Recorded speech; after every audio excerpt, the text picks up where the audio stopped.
Hello everyone, आप देख रहे हैं जीके वाला यूट्यूब चैनल। इस वीडियो में आपको जनरल नॉलेज के 25 महत्वपूर्ण क्वेश्चन मिलने वाले हैं। एसएससी और टीचर भर्ती और प्रतियोगिता परीक्षाओं के लिए बहुत ही इंपॉर्टेंट है। तो चलिए शुरू करते हैं। चैनल को सब्सक्राइब जरूर कर लें। पहला क्वेश्चन है, किस युग में पत्थर के औजार सबसे पहले पाए गए थे? इस क्वेश्चन का सही आंसर हो जाएगा ऑप्शन बी, पूरा पाषाण युग। सो फ्रेंड्स, सबसे पहले पत्थर के औजार पूरा पाषाण युग में पाए गए थे और इसी युग में मानव इतिहास का 99% विकास हुआ था। ठीक है, ऑप्शन बी इस क्वेश्चन का सही आंसर हो जाएगा। चलिए नेक्स्ट क्वेश्चन है, सिंधु घाटी सभ्यता के शहरों की गलियां थी? इस क्वेश्चन का सही आंसर हो जाएगा ऑप्शन ए, चौड़ी और सीधी। सिंधु घाटी सभ्यता की जो गलियां हुआ करती थी वो चौड़ी और सीधी हुआ करती थी। ठीक है, इसको हड़प्पा सभ्यता के नाम से भी जाना जाता है। हड़प्पा सभ्यता में आप 6 बड़े शहरों के बारे में पढ़ेंगे। ठीक है, और ये सभ्यता लगभग 8,000 वर्ष पुरानी है। ठीक है, और आपको बता दें इसको कांस्य युग में रखा गया है। ये बहुत ही इंपॉर्टेंट है। हड़प्पा सभ्यता को किस युग में रखा गया है? कांस्य युग में रखा गया है। नेक्स्ट क्वेश्चन है, मिलिंद पन्हो क्या है? देखिए, मिलिंद पन्हो एक बौद्ध पाठ है। ऑप्शन डी इस क्वेश्चन का सही आंसर हो जाएगा। बौद्ध पाठ या बौद्ध ग्रंथ आप बोल सकते हैं। ठीक है, ये ग्रंथ पाली भाषा में लिखा गया है और इस ग्रंथ में दिया गया है एक बौद्ध भिक्षुक हुए हैं नागसेन। ठीक है, और एक यूनानी शासक हुए हैं मिलिंद पन्हो। तो उन दोनों का जो वार्तालाप हुआ है उस वार्तालाप के बारे में बौद्ध पाठ या बौद्ध ग्रंथ में लिखा गया है। ठीक है, याद रखिएगा। चलिए नेक्स्ट क्वेश्चन है, निम्नलिखित में से राष्ट्रकूटों की प्रारंभिक राजधानी कौन सी थी? देखिए, राष्ट्रकूट इस वंश के संस्थापक हुए हैं दांती दुर्ग। ठीक है, याद रखिएगा, आता है क्वेश्चन। और इनकी जो प्रारंभिक राजधानी थी वो एलोरा थी। ऑप्शन बी इस क्वेश्चन का सही आंसर हो जाएगा, एलोरा। चलिए नेक्स्ट क्वेश्चन, निम्नलिखित में से किस शासक ने विजय स्तंभ का निर्माण करवाया था? सो फ्रेंड्स, विजय स्तंभ इसका निर्माण कराया था राजा कुंभा ने। ऑप्शन ए इस क्वेश्चन का सही आंसर हो जाएगा, राजा कुंभा। देखिए फ्रेंड्स, विजय स्तंभ राजा कुंभा ने इसका निर्माण 1440 में स्टार्ट कराया था और ये बनकर तैयार हुआ था 1448 में। ठीक है, और ये विजय स्तंभ राजस्थान के चित्तौड़गढ़ जिले में है, याद रखिएगा। ठीक है, एक युद्ध हुआ था सारंगपुर की लड़ाई। उस युद्ध को जीतने के उपरांत राजा कुंभा ने विजय स्तंभ की निर्माण कराया था। चलिए नेक्स्ट क्वेश्चन है, बाबर ने भारत पर किस वर्ष में आक्रमण किया था? देखिए, भारत पर आक्रमण बाबर ने किया था सबसे पहले 1526 में।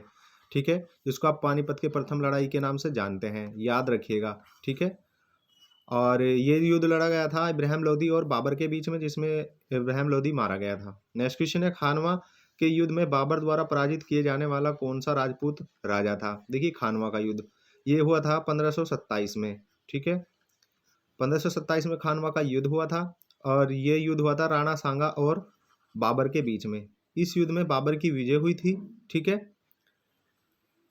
और आपको बता दें खानवा ये लगभग आगरा से 35 किलोमीटर दूर एक गांव है जहां पर ये युद्ध लड़ा गया था।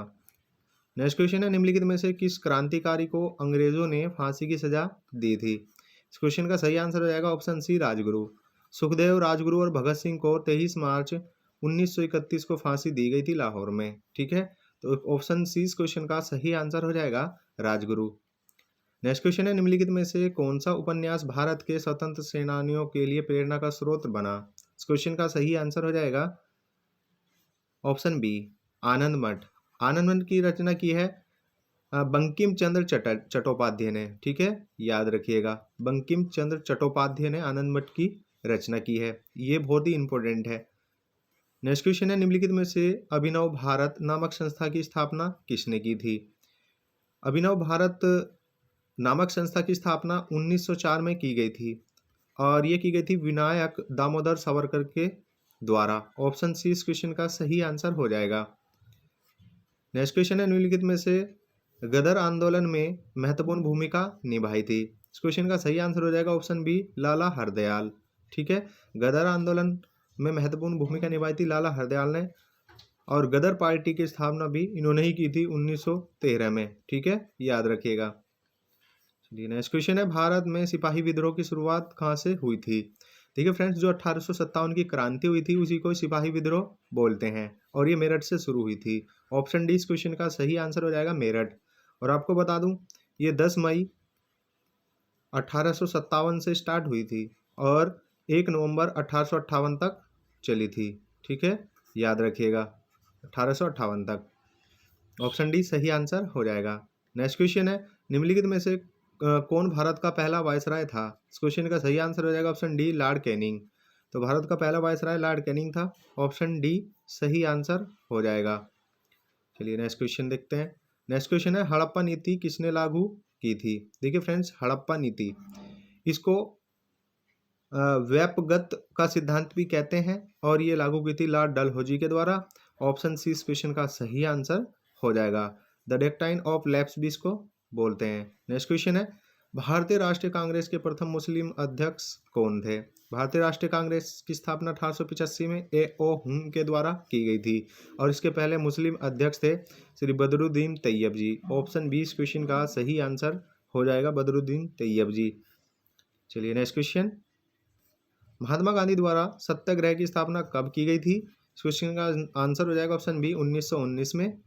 ठीक है, 1919 में सत्याग्रह की स्थापना की गई थी महात्मा गांधी के द्वारा। क्वेश्चन है गांधी जी ने किस वर्ष में गुजरात में साबरमती आश्रम की स्थापना की थी? देखिए गुजरात में है साबरमती आश्रम और इसकी स्थापना की थी गांधी जी ने 1917 में। ऑप्शन बी इस क्वेश्चन का सही आंसर हो जाएगा 1917। नेक्स्ट क्वेश्चन है सत्याग्रह आंदोलन कहाँ पर समाप्त हुआ था? देखिए सत्याग्रह आंदोलन समाप्त हुआ था दांडी में जाकर। ठीक है, ऑप्शन ए इस क्वेश्चन का सही आंसर हो जाएगा। ठीक है, नमक के कर को लेकर ये सत्याग्रह चला गया था और दांडी में जाकर ये सत्याग्रह समाप्त हुआ था। नेक्स्ट क्वेश्चन है भारत छोड़ो आंदोलन के दौरान समांतर सरकार का गठन कहाँ किया गया था? ये इंपॉर्टेंट है, समांतर सरकार का गठन। जब भारत छोड़ो आंदोलन चल रहा था उस समय इसकी स्थापना की गई थी, गठन किया गया था और ये किया गया था बलिया में। ऑप्शन डी इस क्वेश्चन का सही आंसर हो जाएगा बलिया, ये उत्तर प्रदेश में है। चलिए नेक्स्ट क्वेश्चन, द्वितीय विश्व युद्ध के दौरान कोहिमा और इम्फाल की लड़ाई किस वर्ष में लड़ी गई थी? ये बहुत ही इंपॉर्टेंट क्वेश्चन है, काफ़ी एग्जाम में क्वेश्चन पूछा जा चुका है। सो फ्रेंड्स क्वेश्चन का सही आंसर हो जाएगा 1944, ऑप्शन ए। ठीक है, 1944 और द्वितीय विश्व युद्ध का समय भी यही है। चलिए नेक्स्ट क्वेश्चन है संविधान के अंतर्गत भारतीय लोकतंत्र के आदर्शों को हम कहाँ देख सकते हैं? सो फ्रेंड्स क्वेश्चन का सही आंसर हो जाएगा प्रस्तावना में, ऑप्शन ए। तो लोकतंत्र के आदर्शों को हम प्रस्तावना में देख सकते हैं। नेक्स्ट क्वेश्चन है भारतीय संविधान की प्रस्तावना में किस प्रकार के न्याय की बात की गई है? इस क्वेश्चन का सही आंसर हो जाएगा लोकतांत्रिक की। ऑप्शन ए सही आंसर हो जाएगा लोकतांत्रिक की। क्वेश्चन हमारे संविधान की प्रस्तावना में उल्लेख नहीं है। सो फ्रेंड्स हमारी प्रस्तावना में जो उल्लेख नहीं मिलता है वयस्क मताधिकार का नहीं मिलता है। ऑप्शन डी इस क्वेश्चन का सही आंसर हो जाएगा वयस्क मताधिकार। क्वेश्चन है भारतीय संविधान सभा ने संविधान को कब अंगीकृत किया? इस क्वेश्चन का सही आंसर हो जाएगा 26 नवंबर 1949 को। ऑप्शन डी इस क्वेश्चन का सही आंसर हो जाएगा। तो भारतीय संविधान सभा द्वारा संविधान को अंगीकृत किया गया था 26 नवंबर 1949 को। ये बहुत ही इंपॉर्टेंट क्वेश्चन है, टिक कर लीजिए। चलिए नेक्स्ट क्वेश्चन और लास्ट क्वेश्चन है निम्नलिखित में से कौन सा जानीतिक अधिकार नहीं है? इस क्वेश्चन का सही आंसर हो जाएगा ऑप्शन बी जीवन का अधिकार। तो ऑप्शन बी इस क्वेश्चन का सही आंसर हो जाएगा। 25 क्वेश्चन हमने यहाँ पर कवर किए, एसएससी, जीडी और उत्तर प्रदेश पुलिस और टीचर भर्ती के लिए। ये वीडियो बहुत ही इंपॉर्टेंट है।